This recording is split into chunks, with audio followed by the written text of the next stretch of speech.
কে কতটা হক রাখে, বিচারটা কিভাবে হবে, এগুলো সব কি ইসলাম মোতাবেক হতে হবে না? তাহলে ওগুলো আছে কোথায়? কোরআন হাদিসে নাই? নাকি আপনার ওই ভার্সিটির মধ্যে পড়ালেখা করানো হয় এগুলো? তাহলে যে আলেমরা আমাদেরকে আল্লাহকে শিখাইলো, আল্লাহকে চিনাইলো, তাওহীদ বুঝাইলো, কাকে কতটুকু শাস্তি দিতে হবে, যে আলেমরা ফতোয়া দেয়, তারা রাষ্ট্র চালাইতে পারবে না, রাষ্ট্র চালাবে আর যে কেউ। এটা আপনার চিন্তাধারা, এটা আপনার আলেমদের সম্পর্কে, এটা আপনার সম্মান? কত হীন হলে এই জাতি বনি ইসরায়েলদেরকে পর্যন্ত পাস করে দিয়েছে, যেই জাতি মূসা আলাইহিস সালামের প্রতি ঈমান আনা সত্ত্বেও মূসা আলাইহিস সালামকে নানাভাবে কষ্ট দিত, নানাভাবে তিরস্কার করত, দোষ তুলে ধরত। সেই জাতি আমাদের এই জাতি। তারা নিজেদের আলেমদেরকে ছোট মনে করে যে এদের মতন ব্যক্তিরা নাকি রাষ্ট্র চালাইতে পারবে না। আপনি রাষ্ট্রের দায়িত্ব তাদেরকে দিয়ে দেখেছেন? এই বক্তব্যের মাঝে এবং আমাদের বক্তব্যের ধারা আপনাকে বুঝতে হবে, আমাদের আলেমরা কোনোদিন ক্ষমতার জন্য লড়াই করে নাই, করবেও না। কারণ তারা এটাকে অপছন্দ করে।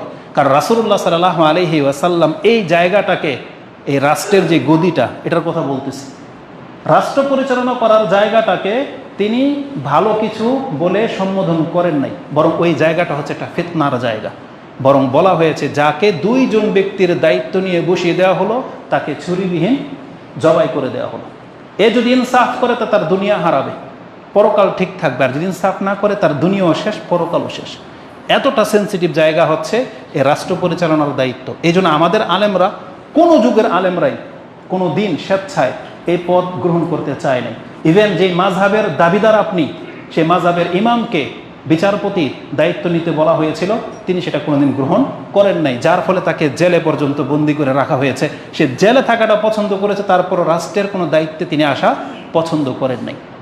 যিনি আমাদেরকে আকীদা শিখিয়েছেন যে কোরআনকে আল্লাহর কালাম নাকি সৃষ্টি, তাকে একটা কথা না মানানোর কারণে তাকে পিটানো হয়েছে, তাকে মেরেই ফেলা হয়েছে, এক কথায় বলা চলে, আটকিয়ে রেখে। কিন্তু তারা কোনোদিনের খেলাফ যায়নি। আর আপনি বলতেছেন সে আলেমরা রাষ্ট্র চালাতে জানবে না? এটা কাদের কাজ ছিল? আজকে আপনাদের মতো নির্বুদ্রাই দায়িত্ব নিয়েছেন বিদিত দেশের এই হাল। আর রাসূলুল্লাহ সাল্লাল্লাহু আলাইহি ওয়াসাল্লাম তো এই কথাই বলেছেন যে এরা হবে লোকা ইবনু লোকা, নির্বুদের সন্তান, নির্বুদরাই রাষ্ট্রের দখলে চলে আসবে, আর তখনই পৃথিবী হালাকের দিকে যাবে। তো কথা হচ্ছে যে আমাদের ভাষা যারা বোঝেন না, এটা আপনার ব্যর্থতা। কোনো একটা ঘটনা নিয়ে নেন, সেটা জায়েজ বা নাজায়েজ দুইভাবে হয়ে থাকে। নাজায়েজভাবে একটা ঘটনা ঘটে গেল, আপনার কিছু ফায়দা হলো, তাই বলে ওই নাজায়েজ জিনিসটা হালাল হয়ে যাবে না, এটা জেনে নেন। ইসলামে গণতন্ত্রকে নিষেধ বানি নিষেধ, বিশৃঙ্খলা নিষেধ করেছেন রাসূল ইসলাম, নিষেধ। আপনি বিশৃঙ্খলা ঘটিয়ে ধরে নিলেন একটা মহিলা, সরকারকে উৎখাত করে দিলেন, আপনি ভাইবেন না যে আপনার এই পন্থাটা হালাল হয়ে গেল। এটা কিয়ামত পর্যন্ত হালাল হবে না। ভালো করেছেন, এটা আপনার নিয়তেই ছিল না, কিন্তু আল্লাহ ঘটিয়ে দিয়েছেন, আলহামদুলিল্লাহ। কারণ নারী নেতৃত্ব জায়েজ না, এটা আমার চাইতে মনে হয় মেম্বরে খুব কম লোকেই বলেছে। এক আব্দুর রাজ্জাক বিন ইউসুফ হাফেজাহুল্লাহ, তার বক্তব্য প্রচার হয়েছে বেশি, সেজন্য এটা জানেন। কিন্তু আমি যত মেম্বরে কথা বলি, সাক্ষী আছে অনেকে, ওনারা তো চাষারা মসজিদে নিয়মিত থাকে, কতবার চাষারা মসজিদের মেম্বরে এ কথা বলেছি। গত খুতবার আগের খুতবায় গ্যাঞ্জাম হওয়ার আগেও বলেছি, আপনারাই তো নারী নেতৃত্বে বসিয়েছেন। এটাই তো সবচেয়ে বড় ফিতনা ছিল। আমাদের নারায়ণগঞ্জের মেয়র ছিল যিনি একজন শিয়াপন্থী মহিলা। এটা কারা বসিয়েছে? আপনারা বসিয়েছেন। সাহস করে কে কথা বলেছে? আমি বলেছি। ভাষান্তে বাজারের মসজিদে, যেখানে ক্যান্টনমেন্ট এরিয়া, যেখানে আর্মি পার্সোনাল থাকে, সেখানে পর্যন্ত আমি বলেছি যে এই কতদিন থাকবে আমাদের এই নীতি, কতদিন থাকবে। তারা সেখানে আর্মি পার্সন ছিল, আমি তো আর ভয় করে কথা বলিনি। কথা হচ্ছে যে আমাদের আলেমরাই বলে, আলহামদুলিল্লাহ, সেটা আপনাদের মাধ্যমে হোক, যেভাবে হোক, এই ফিতনা আল্লাহ আমাদের কাছ থেকে তুলে নিয়েছেন। আমরা প্রতিনিয়ত আল্লাহর কাছে দোয়া করব, আল্লাহ দ্বিতীয়বার যেন বাংলার জমিনে কোনো মহিলা যেন নেত্রী হতে না পারে। কারণ একজন জালেম যেভাবে চালাক না কেন, একটা পুরুষই। আর মহিলাকে রাসূলুল্লাহ সাল্লাল্লাহু আলাইহি ওয়াসাল্লাম আমাদের উপরে ফিতনা বলেছেন। সেটা ব্যক্তিগত দিক থেকে মহিলা ফিতনা, আর ক্ষমতায় মহিলা বসলে রাসূল সাল্লাল্লাহু বলছেন ফালা ইউফলিহু কওম, ওই জাতি কোনোদিন কল্যাণ পাবে না যাদের নেতৃত্ব দেবে মহিলা। তিরমিজিতে হাদিস স্পষ্ট আছে। তালাকুলি হাল সেটা আপনারা জানেন, তা আমরা সেদিকে যেতে চাচ্ছি না। আজকে এই ছাত্রদের আন্দোলনের নামে আমাদের যুবক যারা, কারণ আমাদের বক্তব্য কারা শোনে? আপনারা শোনেন। যারা ধর্মকর্ম করে, আমাদের মেসেজ কিন্তু তাদের জন্য। আমভাবে আমরা প্রচার করি, কিন্তু সবাই কিন্তু আমাদের কথা শোনে না, বোঝেও না।